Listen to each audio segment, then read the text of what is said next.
declaration, which was all for a dialogue to redress this through the constitutional dialogue process. This, the Yaoundé government did not heed to, and we proceeded to hold the second All Anglophone conference, in which again we told La République that if they did not come on for dialogue so that we resolve these issues, then we were going to declare our independence and defend it. And since 1994, our leaders, our founding leaders, as John Foncha, who was the prime minister in 1961 when this whole thing unraveled, led a 9-man delegation to the United Nations. And hello? Yes, Christopher, please go ahead. Yes. So it led a 9-man delegation to the United Nations to report, that it was in 1995, to tell the UN that the union can no longer work and that our independence, the UN, since it did not complete the process of decolonization, it should now complete the decolonization and let us have our full independence.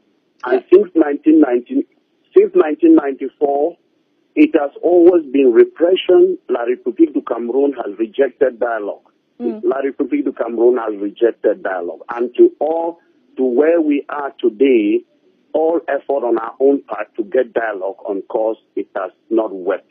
Even in 2003, we made another effort where we took this matter before the African Commission on Human and People's Rights, before the African Commission in Banjul. And the Commission in 2009 gave a judgment that there should be constructive dialogue. And we accepted to dialogue. La République rejected dialogue. Christopher, I suppose what I'm hearing from you is there is no political will from the government to solve this crisis that we're seeing that is obviously boiling over now. What happens with the presidential elections that are coming up next year? Are you going to participate or encourage all Cameroonians to participate in this presidential election? First and foremost, the world should know that there are two Cameroons, that there is a Southern Cameroon and there is La République du Cameroun. At this point in time, on Sunday, or on the 1st October, the eve of 1st October, the chairman of our governing council, who is our interim president, has declared the restoration of the sovereignty of Southern Cameroon. And so it is obvious that we are not going to participate in an election in a country that first and foremost we are not part of it. We are not part of La République du Cameroun, the world should know. Because if we were supposed to be part of La République du Cameroun, we were supposed to have signed a treaty of union as prescribed by the Charter in its Article 102, subsection 1 and 2, that says that if two countries have to come together, they need to execute an act of union and deposit at the Secretariat of the United Nations. And as we speak, there is no such union. And it should equally be stated that La République du Cameroun, which speaks French, acceded to independence on 1st January 1960. At that time, we were still a UN trust territory. Ours came on the 1st of October, which we, in celebrating it, has become a crime that has led to many deaths, many adopted yesterday.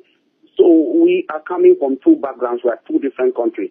To cut the long story short, our country, as we speak now, we are not going to participate in an election organized by a colonial Yaoundé regime. Christopher, I understand and appreciate you taking us through the history of how Cameroon... Oh, sorry, we've lost Christopher there. He was joining us over the phone line. He is from the information officer of the Southern Cameroon Governing Council, Christopher Jong. Ellie, I do hope that you're still with us. Just very quickly, a very adamant Christopher there from the Southern Cameroon Governing Council saying, look, we are a separate state to start with. We don't need to even participate in these elections. How do you think this will affect the dynamics of trying to come up with a solution to this crisis in Cameroon? Well, I understand Christopher. He is a militant.